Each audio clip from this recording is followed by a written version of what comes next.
I don't have any problem with the president implementing policies that he ran on and the voters said they wanted. And they say, we're doing it based on this formula.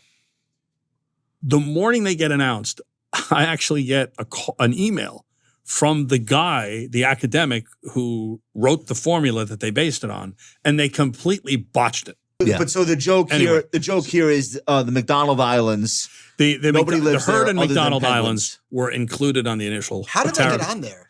Well, because they basically don't give a shit. They basically had some 19-year-old intern grab a list from Wikipedia, and that's how it showed up. And I just think that if you're gonna do something like this that reverses 100 years of policy, do it right.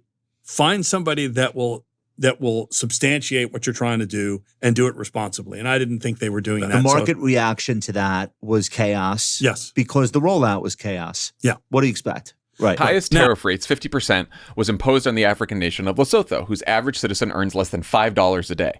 Because Lesotho's citizens are too poor to afford most U.S. exports, while the U.S. imports $237 million in diamonds and other goods from the small landlocked nation, we have reserved close to our highest possible tariff rate for one of the world's poorest countries. The notion that taxing Lesotho gemstones is necessary for the U.S. to add steel jobs in Ohio is so absurd that I briefly lost consciousness in the middle of writing the sentence. But understand this. If you are going to do tariffs, doing them in a chaotic way where they're up one day, down the next, oh, there's a deal, I get rid of it, oh, there's not, makes it so nobody can possibly rely on them existing to invest to build a new factory. The tariff goes away, and all of a sudden you are now non-competitive with the Falkland Islands again, then you've wasted all of this money. Now imagine the same thing for every country. They're not gonna spend the millions of dollars to try and go build in America because they don't know if the tariff's gonna be at the same level tomorrow. So what they do instead is they just cut you out of the picture and start doing their best to trade elsewhere. And everyone else gets great deals on squid, shirts, or toasters, or whatever fucking manufactured products are made worldwide, and you get screwed. All your customers pay more. And nobody actually wants to invest there because it's too risky. Secretary,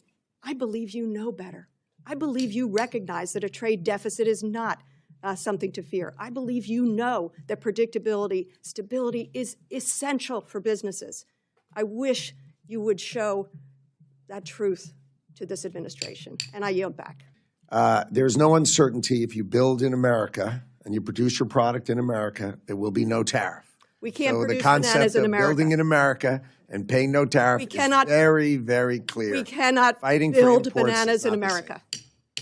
Time of the gentlelady.